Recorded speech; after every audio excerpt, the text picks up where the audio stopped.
In 2024, billionaire and investor Balwai Patel made a profit of 2 billion shillings from his Bamburi Cement shares. Bamburi Cement, which paid a special dividend of 18 shillings per share, went on to be one of the best performing stocks in the NSE in 2024. To top it off, the NSE was actually one of the best performing stock exchanges in sub-Saharan Africa after recording a capital appreciation of 65.4% in USD terms. In this video, I'm going to be walking you through money-making opportunities in the NSE, how you can actually invest in the NSE, and how you can actually use some strategies that other investors have used to actually make money in the NSE. Let's start our discussion about the Nairobi Securities Exchange by reviewing the performance of the NSE in 2023. In 2023, the Kenyan shilling, which is maybe a currency, compared against the US dollar, was one of the worst performing currencies in the world. It was ranked as the worst performing currency in the world, and to match it off, the Nairobi Securities Exchange was also one of the worst performing exchanges in the world. Now you can imagine investors who value their portfolios in USD returns comparing the negative return of the NSE and the negative return of the Kenyan shilling against the USD. That's amplified the negative return of the NSE in 2023.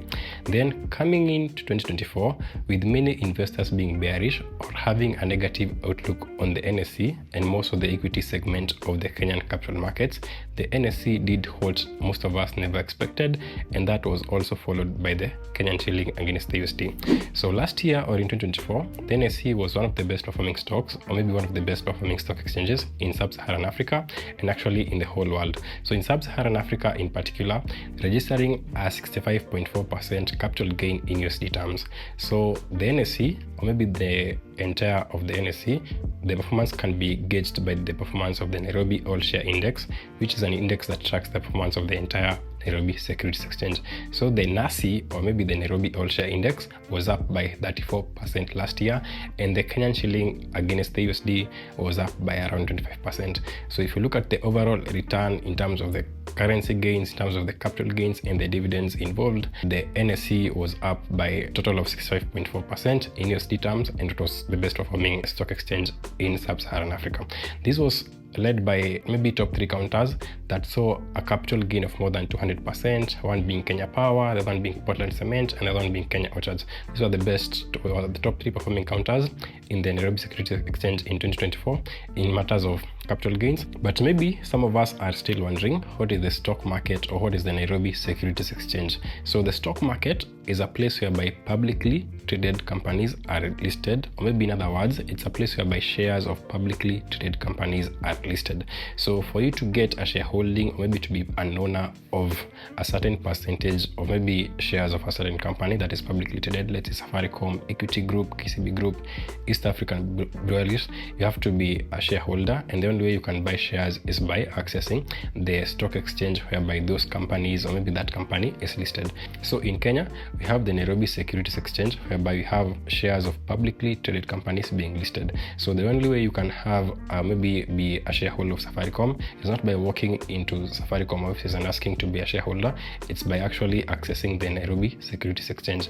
And the only way you can access the Nairobi Securities Exchange is by going through a stockbroker. So most people ask me, or maybe ask themselves, why do I need a stockbroker for me to access the stock market? So we all know that the shareholding of any company, most of publicly traded companies, these shares are exchanging hands a couple of times, or maybe severally, because you have traders and investors who are looking to enter or maybe exit into a certain counter, or maybe into shares of a certain company. So that's why we have the NSE, which organizes the trading, or maybe the buying and selling of shares, which is done by the stockbrokers. So these are the market players, or the market participants, or maybe the players who make it investing in the stock market possible. So I've already mentioned the NSE, of course. Then number 2, I've talked about the stockbrokers who facilitate the buying and selling of these shares. Then number 3, we have the CDSC in Kenya, or the Central Depository and Settlement Corporation, which keeps the records of the shareholders of any company at any particular moment in time. Then maybe the last market player in the Nairobi Securities Exchange is the CMA, or maybe the Capital Markets Authority, whose role is to just oversee that all the market players are actually regulated and they actually comply with the set regulations that are guided by that are stipulated by the Capital Markets Authority of Kenya. So those are the market players. So maybe going to the next question about the Nairobi Securities Exchange is, how do you make money in the NSE actually? So for you to make money in the NSE, you can make money in 2 ways. So the first way is through capital appreciation. So capital appreciation So you buy a counter, let's say Safaricom today is trading at 5 shillings per share. Then maybe after 1 month, 1 year, 2 years, 5 years, the counter is trading at 10 shillings per share. So if you bought 100 shares, you spent only 500 shillings. Now if you are selling at 10 shillings per share and you had 100 shares, you are selling at 1000 shillings. So you have made a profit of 500 shillings. So that's how you make money through capital appreciation.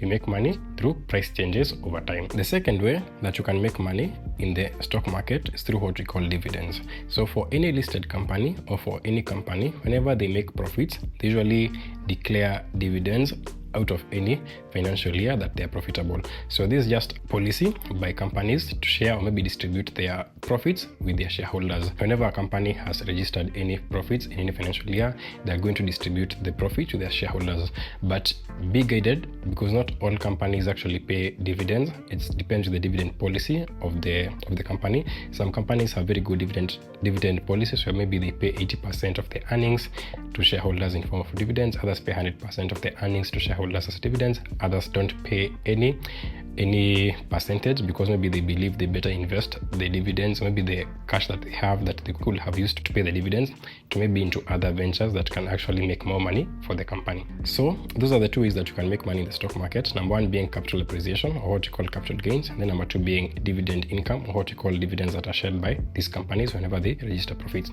Then maybe the other part of our discussion tonight is, how do you actually invest in the stock market? So to invest in the NSE, it's actually a very easy process. So number one, you have to identify a stockbroker so that you can open a CDS account.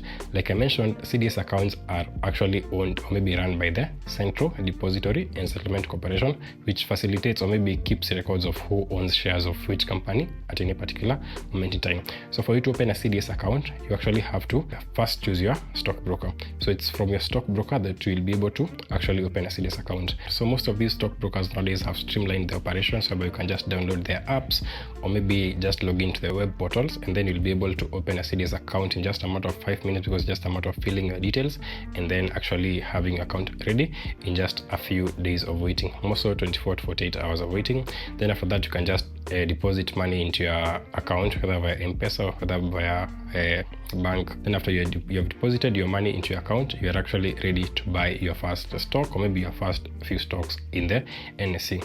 So how much does it actually cost for you to buy shares in the NSE? So for the NSE, traditionally we have worked with, you have to buy at least 100 shares of the counter that you want to invest in. So this has changed because of what we call odd lots being introduced, in that you don't have to buy 100 shares. But if we just work with that traditional argument that you have to at least buy 100 shares of the counter that you want to invest in, so you just need to identify the trading price of the counter that you want to trade in. So for example, today Safaricom is trading at 18 shillings per share. So if you want to buy 100 shares of Safaricom, you need at least 1800 shillings. But then remember, again, there's what we call the brokerage commissions, which ranges between 1.35% to 2% in the Kenyan stock market for most brokers.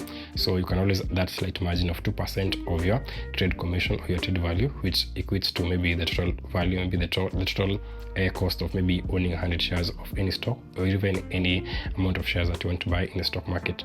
So for stockbroker recommendations, I can say nowadays that maybe most stockbrokers are almost the same, because they have streamlined and they have actually made their trading portals to be, I think they use the same provider to make their trading portals, so they all resemble each other.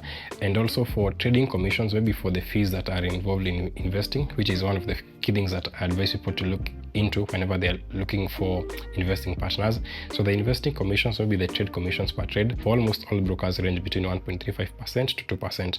So the cost isn't much of a difference, and also the tech infrastructure isn't much of a difference, because the portals are almost the same.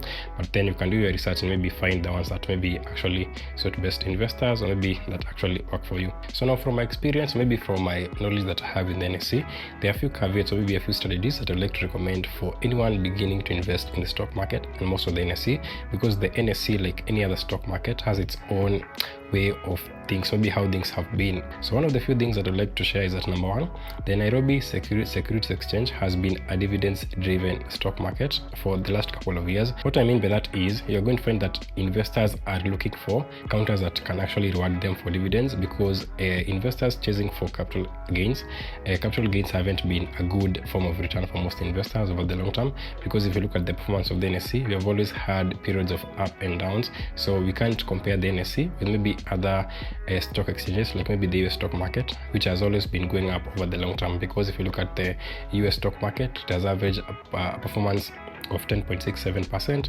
since 1957, or even from the 1900s to the 2000s. So if you look at the performance of the US stock market, it's always going up over time. But then if you look at the NSE, we have periods of ups and downs. So it doesn't favor long-term investors per se, but maybe it favors traders who maybe take opportunities when the market is not doing well, and then maybe sell at periods when maybe the outlook also now shifts to negative, maybe to bearish in sometimes.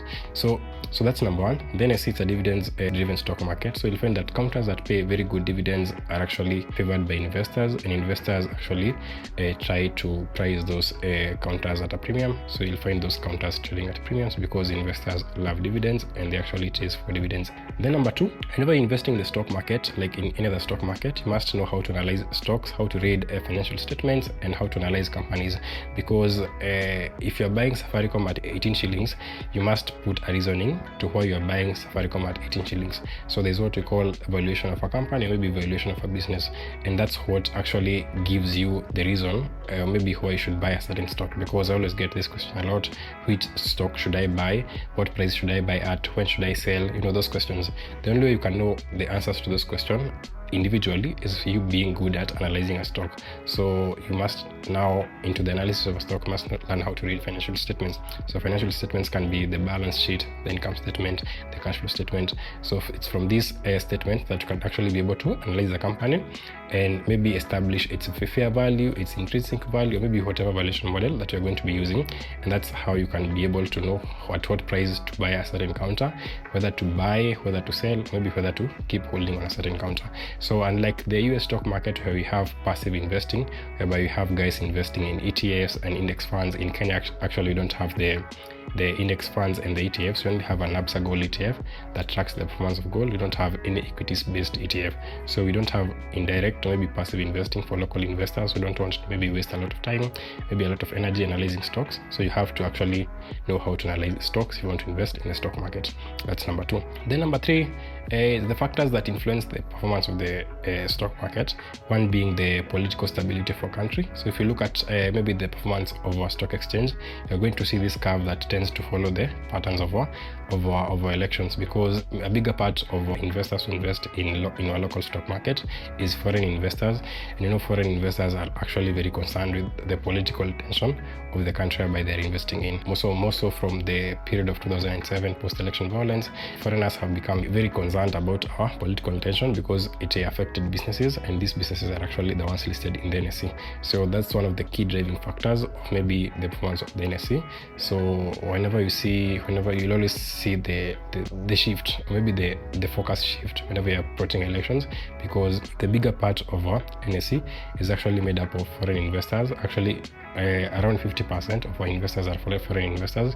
So whenever you have any political tension, you'll also see maybe foreigners being adamant, maybe not willing to invest in the NSE, or actually even liquidating some of the positions because there's uncertainty whenever we have elections. As I conclude, maybe my general advice to someone looking to invest in the Nairobi Securities Exchange, my advice will be, number one, it's a dividends driven counter. So if you identify a few counters that actually have very good dividend track records, very good dividend policies, and just actually establish good entry points into those counters, you can always have very good dividend yields and a very good return on investment. So instead of maybe relying on tertiary bonds as your form of passive income, because you have seen long-term bonds fetching maybe 13-14% in normal economic times, or maybe in normal interest rate environments, you can also have your dividend counters.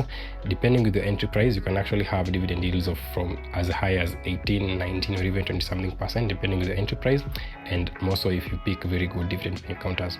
Then number two, in the NSE, there is no long-term investing in stocks, as we have seen maybe from history, what history has taught us. So you must be very active in following the news in the market and the stock that you own, so that you can always update your investing thesis from time to time. So if you're going to buy stocks today and leave them for the next 10 years, you might actually find that maybe things, or maybe the fundamentals of that company have changed dramatically, and maybe you will be counting losses. And like maybe how we have seen passive investors in other stock markets, utilize ETFs and actually be long-term investors. So learn how to maybe pick stocks, analyze stocks if you're going for capital gains, if you're to capitalize on short-term price movements. But then at the end of the day, the dividends stock driven NSE, will still have some very good dividend counters. So that's it from me on the NSE. I hope you have found this video to be educative. The NSE remains to be one of the best investing opportunities in 2025 because most analysts are very bullish on the stock market, and more so in the Nairobi Securities Exchange. And actually, I've seen some very good performances so far this year, with the recent performances of Kenya Power and actually KCB actually doing quite well so far this year. The big disadvantage of retail investors investing in the NSE is that we don't have the passive element of investing. We don't have ETFs, we don't have index funds that have actually made it investing easy. For retail investors, we don't actually have a lot of time to analyze markets.